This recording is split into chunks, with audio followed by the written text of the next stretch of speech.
한 관상가가 가난한 소녀를 보고 말했습니다. 이 아이는 평범한 집안이 감당할 상이 아닙니다. 그리고 그의 예언은 정확히 들어맞았습니다. 여러분, 혹시 관상으로 운명을 예측할 수 있다고 믿으시나요? 조선 말기 몰락한 양반 집안에 한 소녀가 있었습니다. 그녀의 얼굴을 본 관상가는 깜짝 놀라며 왕실의 기운을 예견했고, 실제로 그녀는 조선의 왕비가 되어 역사의 중심에 섰습니다. 오늘은 명성황후의 관상에 얽힌 놀라운 이야기를 여러분께 들려드리겠습니다. 그녀의 얼굴에는 과연 어떤 비밀이 숨어 있었을까요? 끝까지 시청하시면 관상의 신비로운 세계와 함께 격동의 시대를 살아간 한 여인의 강인한 운명을 만나보실 수 있습니다. 영상이 도움이 되셨다면 좋아요 버튼과 구독 부탁드립니다. 알림 설정까지 해주시면 더욱 좋은 콘텐츠로 찾아뵙겠습니다. 조선 말기는 안팎으로 혼란스러운 시대였습니다. 왕실의 권위는 흔들리고 백성들의 삶은 궁핍했으며 외세의 위협은 날로 커져가고 있었습니다. 이런 격동의 시기에 한 소녀가 조용히 자라나고 있었으니 그녀가 바로 후일 조선의 마지막 국모가 될 민씨 명성황후였습니다. 명성황후가 태어난 민씨 가문은 원래 명문 양반가였지만 그녀가 태어날 무렵에는 이미 세력을 잃고 몰락한 상태였습니다. 어린 시절 아버지마저 일찍 여의고 가난과 외로움 속에서 성장해야 했던 그녀의 삶은 결코 순탄하지 않았습니다. 하지만 주변 사람들은 이 소녀에게서 뭔가 남다른 기운을 느꼈다고 합니다. 가난한 처지였지만 그녀의 눈빛은 유난히 맑고 깊었습니다. 말수는 적었지만 한 번 입을 열면 또래보다 훨씬 성숙한 생각을 드러냈고 어려운 상황 속에서도 의연함을 잃지 않았습니다. 특히 그녀의 외모에는 평범한 양반과 규수와는 다른 기품이 서려 있었다고 전해집니다. 조선시대에는 관상학이 단순한 미신이 아니라 하나의 학문으로 여겨졌습니다. 사람의 얼굴과 골격, 눈빛과 기운을 통해 그 사람의 성품과 운명을 읽어내는 것이 가능하다고 믿었던 시대였지요. 특히 왕실에서는 중요한 결정을 내릴 때 관상을 참고하는 경우가 많았습니다. 그런 시대적 배경 속에서 명성황후의 관상은 이미 어린 시절부터 주목을 받기 시작했습니다. 그녀를 본 사람들은 저 아이의 얼굴에는 평범하지 않은 기운이 감돈다고 수군거렸고 이 소문은 점점 퍼져나가게 됩니다. 가난한 집안의 아이였지만 운명은 이미 그녀를 다른 길로 인도하고 있었던 것입니다. 어느 날 명성황후의 집안을 한 관상가가 방문하게 되었습니다. 당시 조선에서는 관상을 보는 이들이 많았고 특히 뛰어난 관상가는 멀리서도 찾아올 정도로 명성이 높았습니다. 이 관상가 역시 여러 지역을 돌며 사람들의 운명을 읽어주는 것으로 알려진 인물이었습니다. 관상가가 우연히 어린 민씨를 보게 되었을 때 그는 순간 걸음을 멈추고 말았습니다. 그의 눈은 소녀의 얼굴에 고정되었고 한참 동안 말없이 그녀를 관찰했습니다. 주변 사람들이 이상하게 여길 정도로 오랜 시간이 흐른 후 관상가는 놀라움이 가득한 목소리로 말했습니다. 이 아이는 평범한 집안이 감당할 상이 아닙니다. 눈빛은 맑고 길며 그 안에 숨은 기세가 비범합니다. 이마는 넓고 높아 지혜가 깊을 것이며 전체적인 기운이 귀하기 그지없습니다. 이 아이는 장차 왕실로 들어가 나라의 큰 물줄기를 움직일 운명입니다. 관상가는 특히 명성황후의 눈을 주목했습니다. 그녀의 눈은 길고 날카로웠으며 일반적인 여성의 온화한 눈빛과는 달랐습니다. 이는 강한 의지와 뛰어난 판단력을 가진 사람에게서 나타나는 관상이었습니다. 또한 콧대는 곱고 높아 결단력과 추진력을 상징했고 이마는 넓어 지략과 지혜를 품고 있음을 보여주었습니다. 입술은 얇지만 단단하게 다물어져 있었는데 이는 겉으로는 조용하지만 속으로는 강인한 의지를 지닌 사람에게서 나타나는 특징이었습니다. 관상학에서 이러한 입술은 자신의 생각을 쉽게 드러내지 않지만 일단 결정하면 굽히지 않는 성격을 의미했습니다. 관상가의 말은 당시로서는 매우 파격적인 것이었습니다. 몰락한 양반가의 소녀가 왕실로 들어간다는 예언이었으니까요. 하지만 그는 확신에 차서 말했고 이 이야기는 곧 주변 사람들 사이에서 조용히 퍼져나가기 시작했습니다. 왕실의 기운이 붙은 처녀라는 소문이 은밀하게 돌기 시작한 것입니다. 조선시대 왕비를 선발하는 간택 과정은 매우 엄격하고 복잡했습니다. 단순히 집안의 배경만 보는 것이 아니라 처녀의 품행과 교양 그리고 관상과 기운까지 세밀하게 살폈습니다. 왕실의 여러 어른들과 전문가들이 모여 후보자들을 면밀히 검토했고 여러 단계의 심사를 거쳐 최종 왕비를 결정했습니다. 고종의 왕비를 간택하는 과정에서 명성황후가 후보에 오르게 되었습니다. 비록 몰락한 가문이었지만 그녀의 외모와 기품 그리고 주변에 떠도는 관상에 대한 소문이 궁중까지 들어간 것이었습니다. 당시 실권자였던 흥선대원군의 부인 민씨 역시 같은 민씨 가문의 먼 친척이었던 것도 영향을 미쳤습니다. 간택 과정에서 명성황후를 직접 본 궁중의 인사들 역시 그녀의 관상에 주목했습니다. 어린 나이에도 불구하고 의젓한 태도와 흔들리지 않는 눈빛, 그리고 온몸에서 뿜어져 나오는 기품은 누가 봐도 범상치 않았습니다. 특히 그녀의 눈빛에서 느껴지는 강인함과 지혜로움은 격동의 시대에 조선을 이끌어갈 왕비의 자질로 평가되었습니다.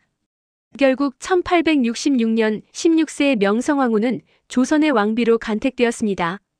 관상가의 예언은 정확히 들어맞았고 가난한 민가의 소녀는 하루아침에 조선의 국모가 되었습니다. 이는 단순한 우연이 아니라 그녀가 타고난 기운과 운명이 드디어 펼쳐지기 시작한 것이었습니다. 왕비가 된 후 명성황후의 삶은 그야말로 파란만장했습니다. 처음에는 시아버지인 흥선대원군의 그늘 아래에서 조용히 지냈지만 점차 자신의 목소리를 내기 시작했습니다.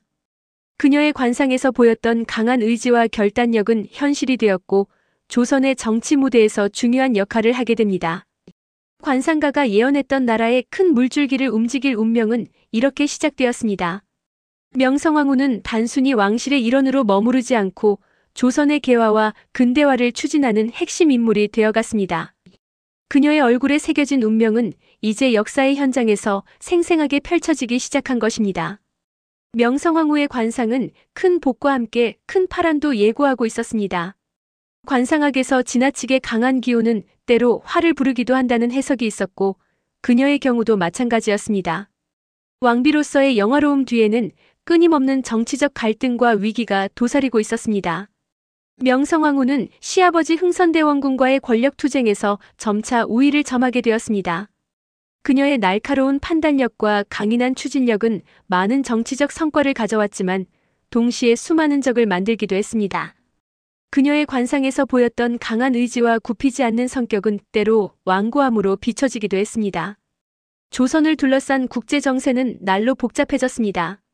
청나라, 일본, 러시아 등 열강들이 조선을 두고 각축전을 벌이는 상황에서 명성황후는 조선의 독립을 지키기 위해 치열하게 외교전을 펼쳤습니다. 그녀는 개화를 추진하면서도 조선의 주권을 지키려 노력했고 이 과정에서 일본과의 갈등은 깊어져만 갔습니다. 그녀의 눈빛에 담긴 날카로움은 정치적 결단의 순간마다 빛을 발했습니다. 때로는 과감한 개혁을 추진했고 때로는 신중하게 외교적 균형을 맞추려 했습니다. 하지만 시대의 거센 물결은 한 사람의 의지만으로는 막을 수 없었습니다. 관상가가 말했던 큰 복과 큰 파란은 이렇게 현실이 되었습니다. 왕비로서의 지위와 권력이라는 복을 누렸지만 그만큼 무거운 책임과 위험도 함께 짊어져야 했습니다. 명성황후의 관상은 단순히 개인의 운명만이 아니라 조선이라는 나라 전체의 운명과도 맞물려 있었던 것입니다. 결국 1895년 일본의 낭인들이 경복궁에 침입하여 명성황후를 시해하는 을미사변이 발생했습니다. 이는 그녀의 관상이 예견했던 파란의 절정이었습니다. 조선을 지키려 했던 그녀의 강인한 의지는 결국 비극적인 결말을 맞이하고 말았습니다. 하지만 그녀가 남긴 흔적은 조선의 마지막 역사에 깊이 새겨졌습니다. 명성황후의 관상 이야기는 단순한 점술이나 미신의 차원을 넘어서는 의미를 담고 있습니다. 그것은 한 시대를 살아간 인물의 성품과 운명, 그리고 그 시대의 역사가 어떻게 얽혀 있는지를 보여주는 상징이었습니다. 관상학에서 말하는 얼굴의 특징들은 사실 그 사람의 성격과 기질을 반영하는 것입니다. 명성황후의 날카로운 눈빛은 그녀의 뛰어난 판단력과 통찰력을, 높은 콧대는 강한 자존심과 추진력을, 단단한 입술은 흔들리지 않는 의지를 나타냈습니다. 이러한 특징들이 조합되어 격동의 시대를 헤쳐나갈 수 있는 강인한 인물을 만들어낸 것입니다. 하지만 동시에 관상은 그 사람이 어떤 시련을 겪게 될지도 암시했습니다. 지나치게 강한 기운은 주변과의 마찰을 일으키기 쉽고 강한 의지는 때로 고집으로 비춰질 수 있습니다. 명성황후가 겪었던 수많은 정치적 갈등과 최후의 비극은 어쩌면 그녀의 강인한 성품이 빚어낸 필연적인 결과였는지도 모릅니다. 오늘날 우리가 명성황후의 관상 이야기를 돌아보는 이유는 그것이 단지 신기한 예언의 이야기여서가 아닙니다. 한 사람의 타고난 기질과 성품이 어떻게 역사의 흐름과 맞물려 거대한 운명을 만들어내는지를 보여주기 때문입니다. 관상은 결국 그 사람의 내면을 읽어내는 하나의 도구였던 것입니다. 명성황후는 비록 비극적인 최후를 맞이했지만 조선의 마지막 시기를 지키려 했던 그녀의 노력은 역사에 깊은 흔적을 남겼습니다. 그녀의 강인한 눈빛과 굽히지 않는 의지는 오늘날까지도 많은 이들에게 기억되고 있습니다. 관상가가 예견했던 왕실의 기운은 단순히 왕비의 자리를 의미한 것이 아니라 나라를 위해 헌신하는 국모의 기상을 의미했던 것입니다. 명성황후의 관상은 단순한 얼굴의 모습이 아니라 그녀의 삶 전체를 관통하는 상징이었습니다. 가난한 소녀에서 조선의 국모로 그리고 근대화를 추진하다 비극적으로 생을 마감한 그녀의 여정은 모두 그 얼굴에 새겨진 운명의 선을 따라 펼쳐진 것이었습니다. 그리고 그 기운은 조선의 마지막 역사 속에서 강렬하게 빛을 남기며 오늘날까지도 우리에게 깊은 울림을 주고 있습니다. 여러분, 오늘 명성황후의 관상 이야기를 통해 한 사람의 운명이 어떻게 역사와 맞물려 펼쳐지는지 함께 살펴보았습니다. 관상이 정말 운명을 예견할 수 있는지는 각자의 생각에 맡기겠지만 확실한 것은 명성황후라는 인물이 조선의 마지막 시기에 강렬한 존재감을 남겼다는 사실입니다. 이 영상이 흥미로우셨다면 좋아요 버튼과 구독 부탁드리며 댓글로 여러분의 생각을 자유롭게 남겨주세요. 다음에는 더 흥미로운 역사 이야기로 찾아뵙겠습니다. 감사합니다.